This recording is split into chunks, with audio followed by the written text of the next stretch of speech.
Well, hello, everybody. We are back here. Yes, Don and Russ, and we've been having some great conversations this morning. So we thought, you know what, let's record it for you guys because, Why not?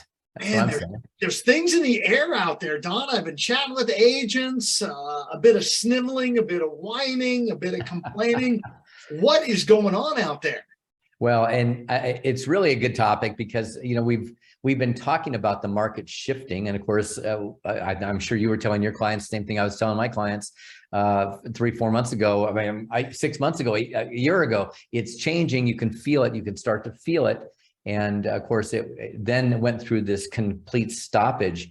And I think, Russ, the biggest thing that occurs to me, and I definitely want to hear your opinion, but I watched people that really got high on their own success and that became a bit invincible, perhaps.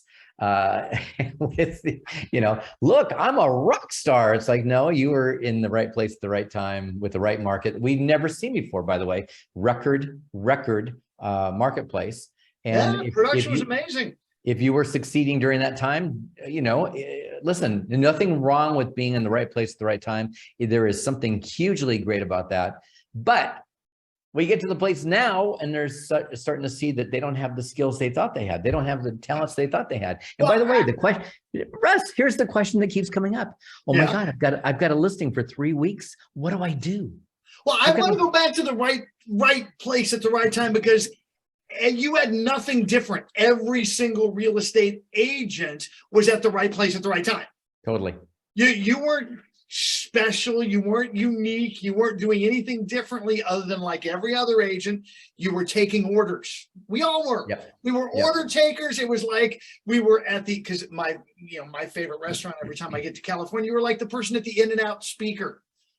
May I have your order? Oh, you want a 4-bedroom at 3-bath? Great. It's going to be $2 million. And everyone went, okay, I'll pay that. Right. And all of a sudden now you actually have to make the burger. Right? You might even have to grind the meat in this market. You might. Exactly.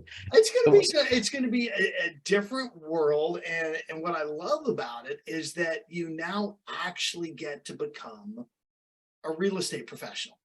Yep. You've got the opportunity to grow in that space and learn the right things to do. So, since we're talking about this, Don, what are some of the right things they should be doing to actually, let's just even start with survive, going back to a market that requires you to actually be a real estate professional? Wow. Well, of course, this is your lane of business for sure. First of all, I'll say this. If, in fact, somebody had been engaging in proper marketing and building a brand, they wouldn't be feeling the effects of this. Now, was there a slowdown? Was there a stoppage? When I look back, Russ, if I look back just a couple months ago and I look at the market, it felt like it just stopped. And I go back and I'll think back 2 years, 3 years, almost 3 years, at the beginning of COVID and March of 2020. And there was that moment in time when people just froze. I mean, deals fell out like instantly, everything shut down. But then it opened up, and not only opened up, but opened up into the biggest market we'd ever seen. So it was about a 2-week window. Right. And I think we experienced that here again. I don't think we're going to open up into the greatest market of all times. I think we're opening up into what I would say is more normal. So I just wanted to say that because I think there's an element of, we freaked out about the stop. But now, as you said, there's plenty of business to be done. And it's requiring different skill sets. And I think, number one, I never let off marketing because, again, whenever you start marketing, it's going to take time, and it's always going to be time from the start of your marketing, right? Whatever that looks like, branding, all that. But I think this is a time when we've got to get far more aggressive. And this falls right into your strength zone, which is lead generation has got to pop up. We've got to start being in touch with our clients. And so what are you telling people? I mean, this is a chance for them to really grow.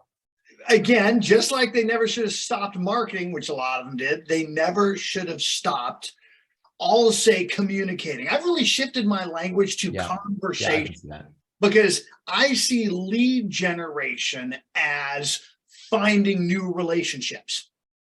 I see lead follow-up as nurturing existing relationships. So it's all conversations. And the nurturing existing, the quote lead follow-up, is the number one activity right now. Reconnecting with people and starting to get into that rhythmic dance with them consistently, so you maintain top of mind awareness. And once you're caught up on that each week, and we have a formula model that you and I teach, train on how to do that, then it's time to go find more relationships, new relationships. And that's what I love about the marketing piece. The marketing piece drives the new relationships. And you know, for over a decade, I've been hammering prospect. In fact, here's my sign for everybody sitting on my computer. I am a miner. Okay.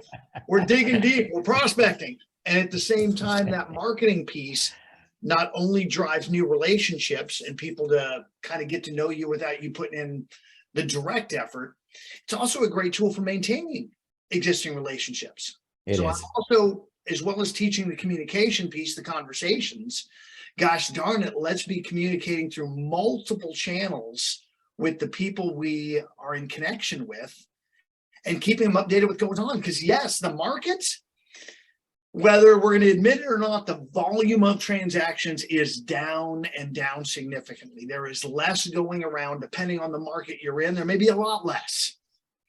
And all that means is when you're doing the right marketing pieces and the right conversation pieces, you get to gobble up market share. It's a great time to be in business. So with that being said, we're going to communicate, we're going to market.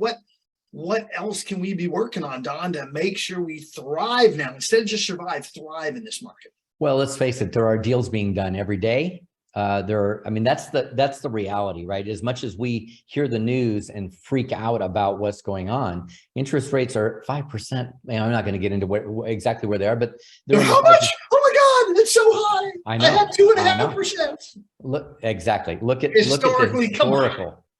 historical rates, and we go. In fact, 5 years ago, we were going, oh my gosh, 5% interest. I mean, it's like we were excited about that. We're only comparing because we haven't been in the market, which means you haven't been here long. Because if you think that that's normal, you haven't been here long.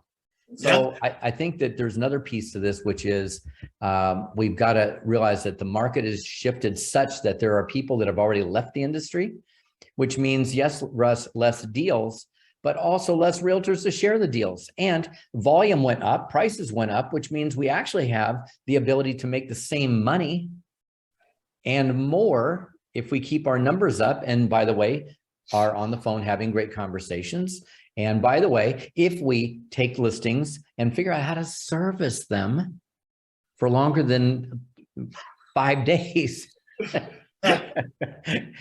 right? I mean, people are like, what do I say to them? What do I do now? Oh my gosh. I'm like, you have a conversation with you, set expectations. And by the way, we've got complete follow-up systems for 90 days that houses stay on the market. 90 days. Oh my gosh. Is it possible? Yeah. So I think we got to get real smart. We got to get smarter. You hit an amazing point right there that I want to hammer anchor. In fact, I got two. One, setting the expectations.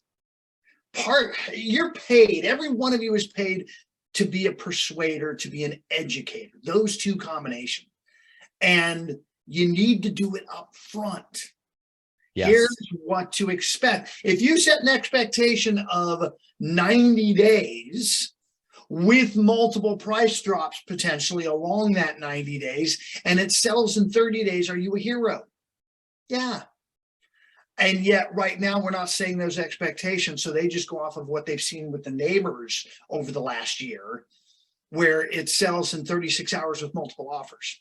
And we know that's not the market today. And number two, the other big piece you hit on, Don, that I want to make sure we anchor, long-term thinking versus short-term thinking. Amen. When you were order takers, you were short-term thinkers. Boom, deal, go, go. And you weren't setting expectations for your clients on the long term, nor yourself. And I'll own that piece myself, Don, because as a prospector, that's short-term thinking. It really is. I got to get a deal now. I got to find it now. I got to get it going now. I got to close it now. And the marketing piece of this that we are now dealing with hand in hand together really is the long-term play.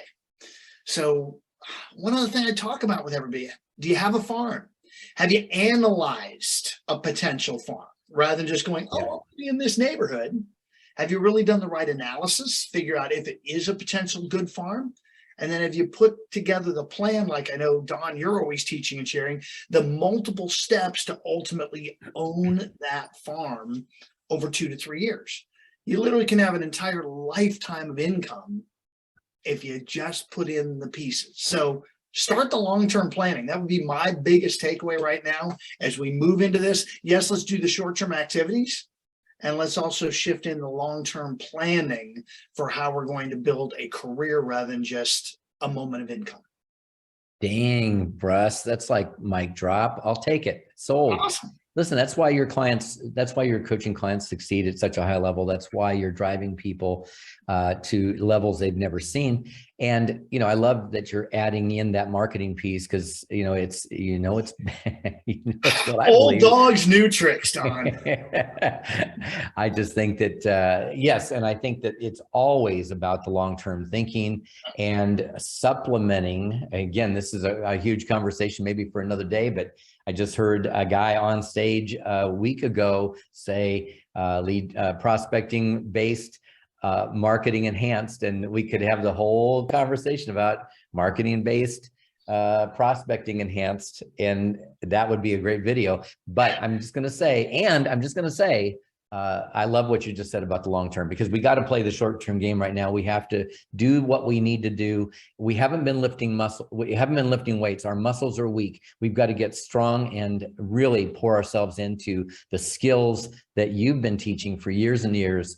And then we've got to have, along with that, this business building process, which is marketing based, service oriented, long term relationship building, et cetera, et cetera. So that's my thought about it. I don't have my quadrants on here because it ties into Robert Kiyosaki's cash flow quadrant, something I've been going back to a lot, that as real estate agents, I don't care what the brokerage you're working for is who says you have a business.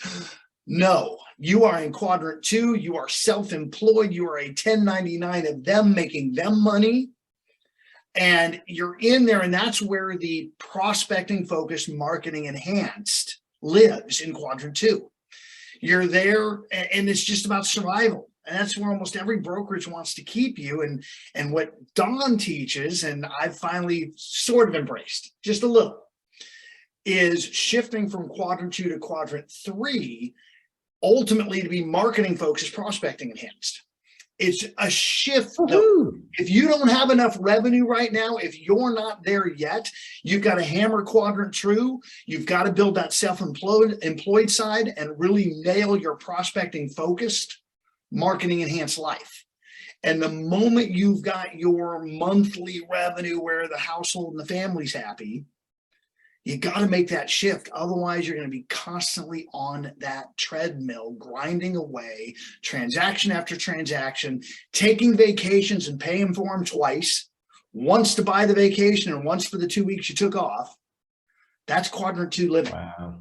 Yeah, let's build a business making this shift. Let's just make sure we start getting our house in order with prospecting. Don, you know what happens if they do that, Russ? What's that? They become icons. Oh, look at you. Yes, we were talking about that earlier today. They become icons. Dude, I'm telling you, follow this guy, follow what Russ is talking about. You will absolutely prosper in these times. This is a time, by the way, final comment from me. If you want to gain market share, it's when everybody else is quitting and scared and running. This is the time to jump up against all others. A year ago, Russ, we couldn't jump up against all others because all others were riding high. Now we have a choice, right? Yeah. So amen, brother. It's amazing as well, just this decrease. For me to wrap up, I was talking to a fellow agent on social media, reached out to me yesterday to find someone to help them with a client in the market that I'm in. They've been reaching out to agents for 5 days, attempting to find someone to take on this buyer. Wow. Because agents are just dropping like flies. So for you, be in the game, playful out, put in the extra time, effort, and energy right now, and watch how big your life can go. Guys, gals, thanks for being here. Don, always amazing spending time with you. Russ, I love this. I love this banter. And I also love that we're blending together, right? We're blending together two philosophies and one success for the agents that are watching. Amen. Amen. Thanks, So let's get out there. Let's Great hustle. job. Let's do it. See you guys soon. Bye. Yeah.